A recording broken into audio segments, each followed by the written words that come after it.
Have you ever caught your neighbor doing something that made you furious?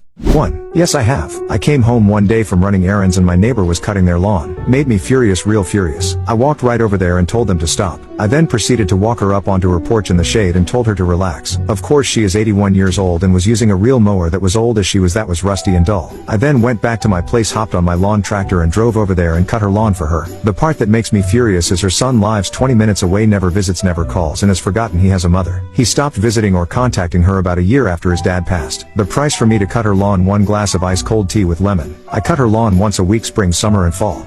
2. I was working on my computer late one night while my neighbors were having a barbecue and fire pit next door. I could see their backyard from my den window. As I closed up my computer at about 12:30 midnight, I glanced out my window and saw the fire pit next door roaring with flames higher than our 6-foot fence. There seemed to be no one out in the yard monitoring the fire. I waited for 10 minutes and still saw no one. So I called the non-emergency number for our local fire department. A fire truck came down our alley about 5 minutes later, with lights flashing but no sirens. The firemen had to knock down the locked back gate, but they rushed into the yard with huge canisters of foam to put out the fire. Then I heard them banging on my neighbor's back door. There was no answer. Eventually the firemen checked that all of the fire was out and packed up and drove away. Next morning I looked out and their yard was full of foam and empty liquor bottles. Never did find out what consequences the neighbors had, but was so glad I was awake so late and prevented a fire potentially destroying my fence, my garage and possibly even my house. Their house was eventually repossessed and the bank sold it to a very nice single mom.